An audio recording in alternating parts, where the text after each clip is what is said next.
How's it going, everybody? It's Krusty O'Crow, and I'm back again doing another Tactical Perspective toy review. Thanks very much for joining me. Today we're going to do number 150 in the line of G.I. Joe Classified. I'm talking about Heavy Duty. As you can see, couldn't wait, got him out of the box. It's been weird kind of wait for him, as I've watched other stores in Canada have them for months now, and then here in Ottawa, nothing. So I ordered them in from ages 3 and up, a nice little store in Burnaby, British Columbia, I believe.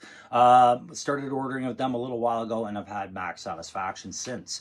I'm showing you the box art while I do the intro to get this out of the way, but I'm sure it'll come up in some of the pictures later. But this one I found very interesting because this is the first time in the box art as we see those night creepers in the background, because he was an older wave, really.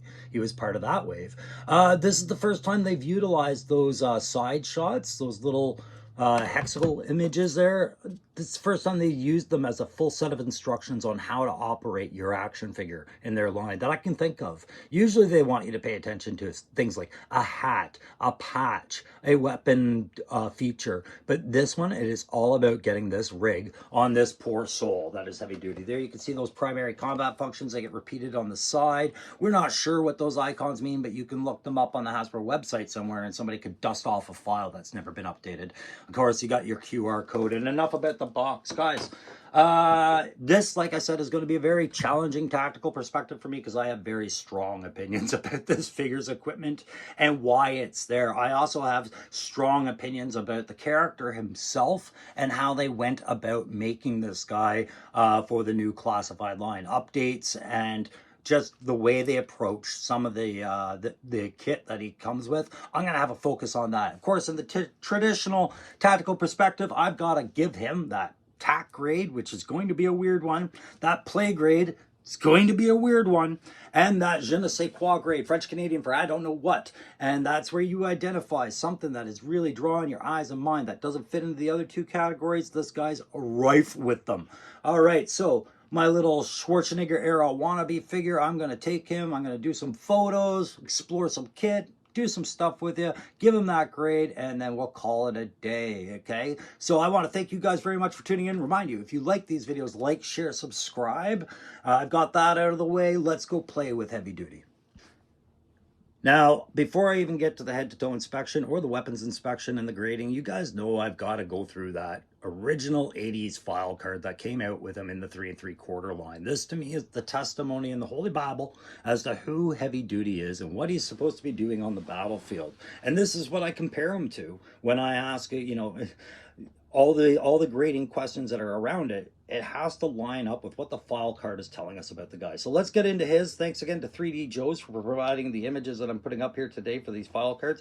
Heavy Duty, Heavy Ordnance Trooper. File name, Morris, Lamont A. So Lamont Morris. The service number's there. I'm not going to read it. Primary military specialty is Laser Weapons Systems Operator. 1-1 Hotel. We'll look into that.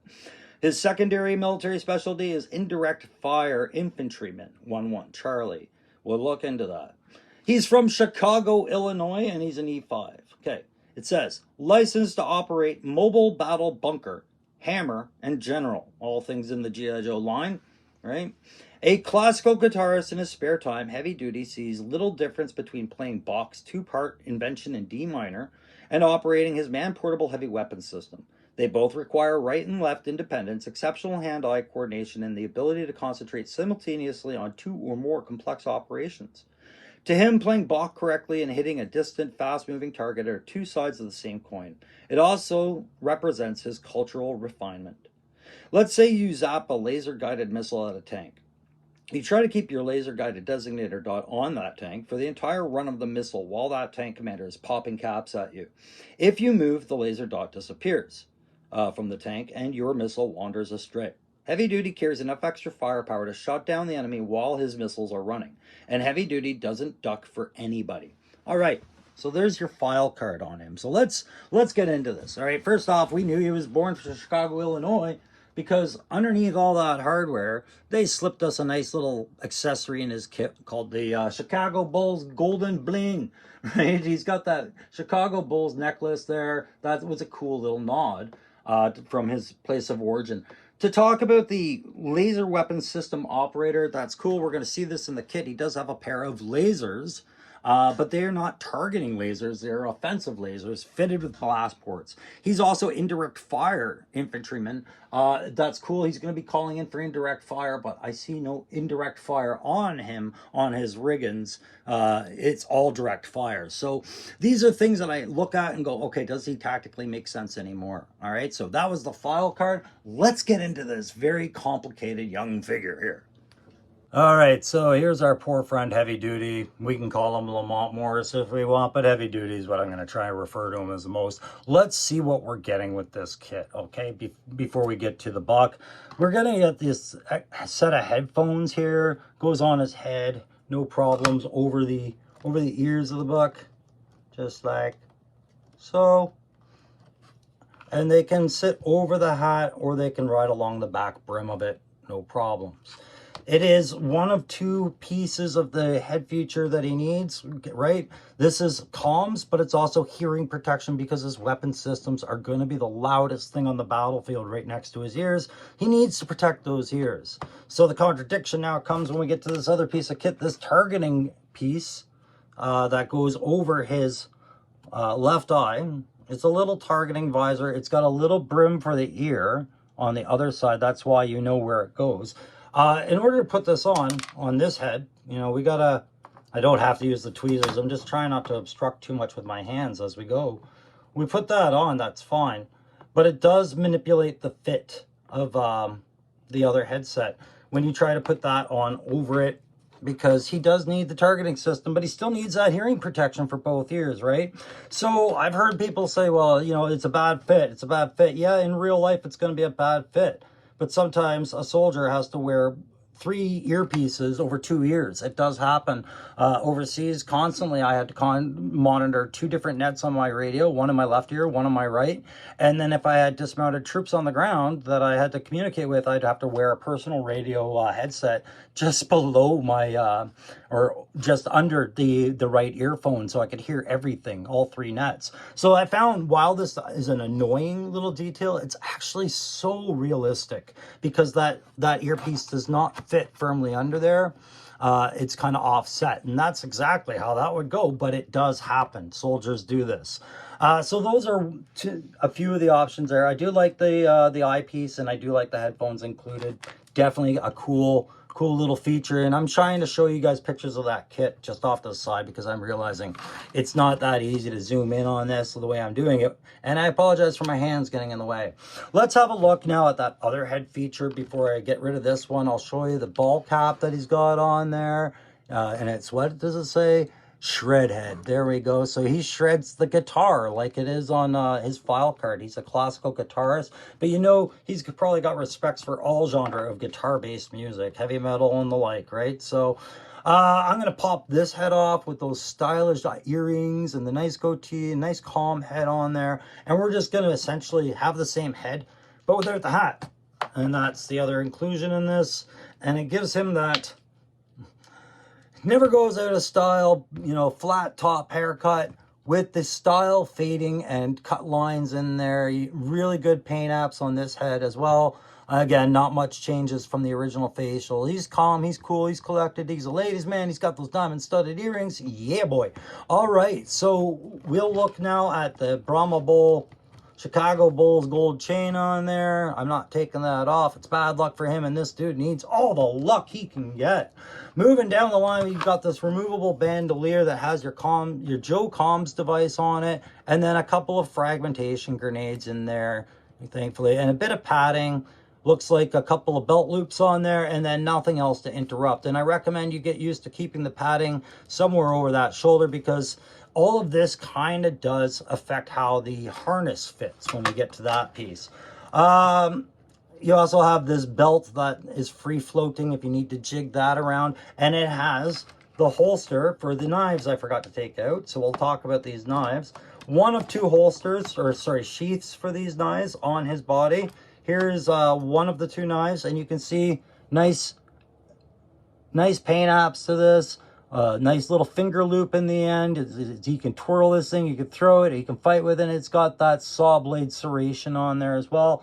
And that one, like I said, just fit into that nice little hard pack holster, or sorry, sheath on the end, and the tip does extrude through the end.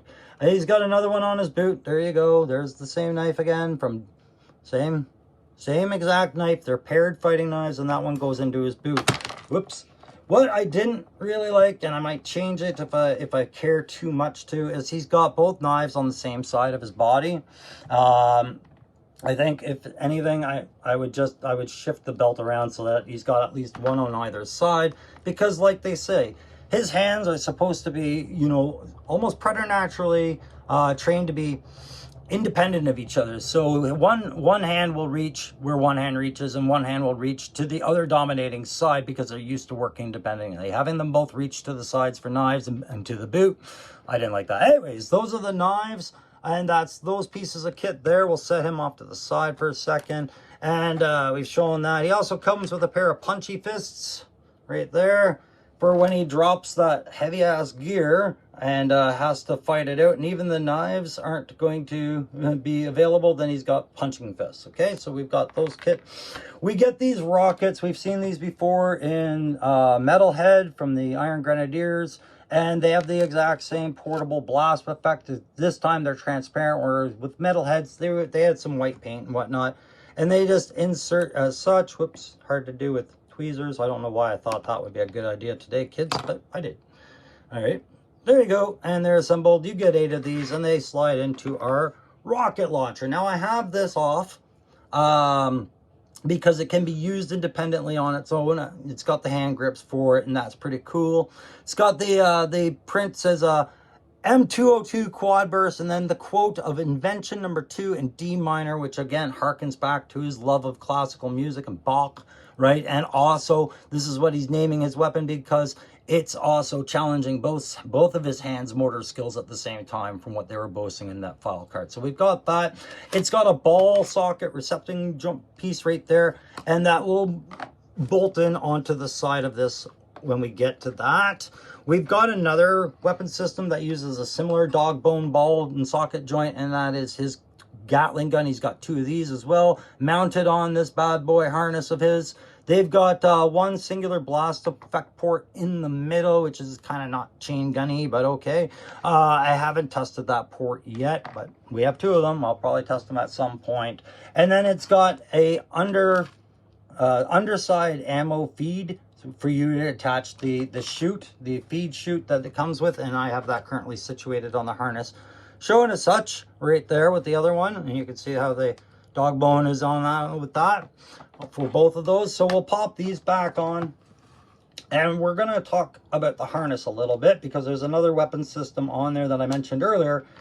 As I pop these on using the dog bones, which I really don't think I'll be taking these off very much, because I don't like testing the plastics in a game of strength sometimes, unless I've got it superheated, really.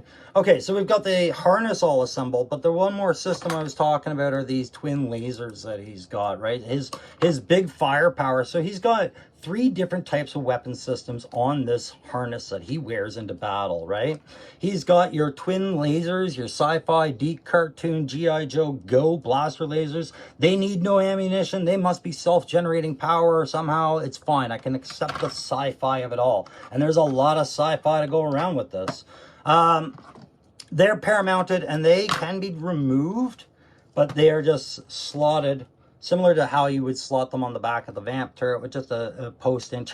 Damn, there you go. They're on.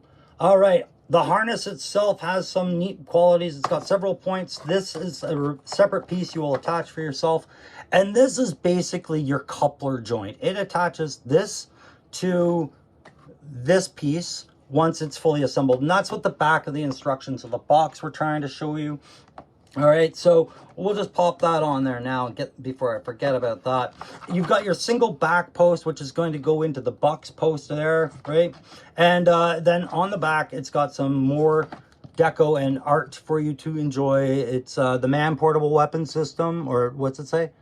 Man portable heavy weapons system typed on the back there. And then you've got these charts and a keyboard to kind of work the power computer inside if you needed to. But I liked this particular little decal, which would go so unnoticed and uncared about, right? But it's a blue and green decal, I think. Is that green or is that red? I can't tell with this light right now. Anyways, what it's exhibiting here is the left side and the right side power banks are working in symmetry, and they're meeting in the middle, right? Like it's just a monitor of both sides. And again, we get into, that's really the point they want you to take away for heavy duty, is his right hand. He's an ambidextrous threat, and he can, it's like a man with two minds almost. The minds in left hand and right hand do not have to be on the same page to work, and I dig that. Just showing you that that targeting piece does fit just fine again on the second head. If I put it over the ear like I'm supposed to, there we go. So you can get it over there, no problems. Oh shoot, there, got it finally. Get it on there, no problems. But that doesn't change the situation with the headset, and a lot of people might not like that. So again, I'll put that over that. But really, I think it comes down to people just kind of choosing which headset they want on them at the time, right? So we'll just put that off to the side for now, but just showing you it's all cross compatible with the two heads. This weapon system, getting back to it, this is a story to me. And it's a story of a bunch of guys in a materials shop with too much time on their hands, and having watched too many Schwarzenegger movies, decided to really take the, you know, the one guy who kind of brags about his guitar skills and his skills with his hands and, you know, his direct fire, all that. And they overload him and say, well, we'll just keep you going with all this firepower. See how you like it? He's going to pretend he loves it. He's like, yeah, I can handle that, right? No problems.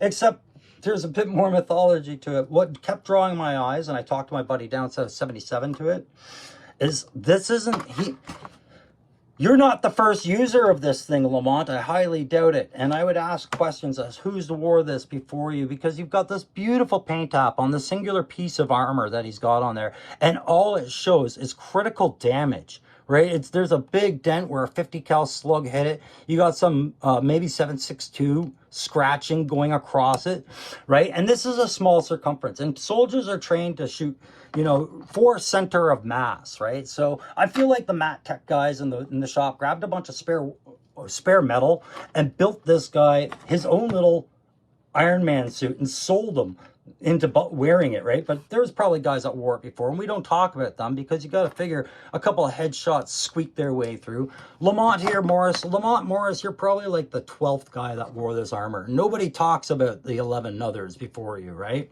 So the way this operates is that it's got lots of hinges there. You can lay it right out. Your character's legs are going to want to go through here, back post on here, and then it'll close up over the shoulders with the padding, and you'll have to jig it around. And then this piece should lock in, or sorry, it's supposed to click to, there we go, click to this piece right there. So that's how it locks, is that piece slides into that, and then you have your harness. So before I call it quits on all the kit reviewing and whatnot, we're gonna have a look at this buck. I've shown you in some of the pics. He's got some good butterflies and some great paint. I have no problems with this buck at all. You know, like the shirt reminds me a lot of Buzzer, and it looks like a office dress shirt that he probably has when he's in garrison, that he ripped the sleeves off because he's so jacked, he's so huge. No problems. The camouflage on the pants I thought was an interesting choice, but this just feels like you're in the office of a dentist in the 80s, you know, the triangular art print. It reminds me a lot of the really neo-pop art of the 80s. So yeah, not the biggest fan of this particular camo pattern, because those triangles really aren't, They draw the eye in. They don't lose the eye. They draw the eye in. And the art of camo is to lose the eye, right? So good knee pads, good articulation, thigh cut, all that if you needed to know. And I do like how the ankle rockers work well with him leaping, because I've seen the pictures online of him jumping through the air with knives, and I thought that's always going to be an option on the table. If I really couldn't stand this man portable system, I could rearm heavy duty. But lots of good flex and articulation on it. Again, to me, this whole harness, I'm going to put him in it now, is a extravagant waste of government dollars, for one, to put all of that onto one harness. What you're looking at is about $2 million worth of experimental laser technology with these two lasers that I'm about to place over his hip, right? But let's call that 2 mil. Let's swing the back and put this post in his back as such while I keep that level. Yay. And get that good in there. You can see it's good in there. Right, so $2 million per laser. Then he's got a couple $100,000 quad launcher, burst launchers on there, right? So anti-armor. 2 anti-armor weapons right there, okay? Oh. Then on top of that, we are going to lock him in, as I tell you. He's got 2 anti-infantry weapons on him as well. I'll lay him down and do this. So he's got almost a company and a half's worth of fire support on him right now, which, oh my God, I am fumbling on this. There we go. Did we get that? Back up with you. So a company and a half worth of weapons fire support. And all I have to do is get one headshot and the whole offensive changes, right? So it's on there. He's got all this, but all this firepower is a huge target for your enemy, right? This is the kind of firepower you want spread out across a battlefield, not walking and lumbering slowly forward to it like an idiot. And that's exactly what this suit, this poor man's Iron Man suit, the Matt Tech boys built him.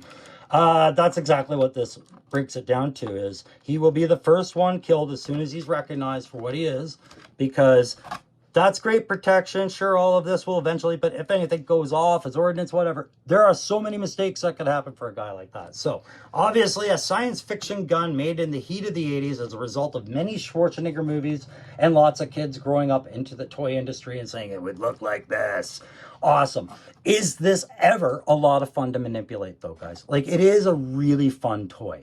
Don't get me wrong. I'm having a blast with this guy, but the sci-fi element is strong. He also reminds me a lot of Aliens, or, you know, he should be running down the hall going, Ripley, where are you? Before I get into grading, I'll just slap a rocket in there to show you how that looks. Okay, so no problems. They good tight fit with that.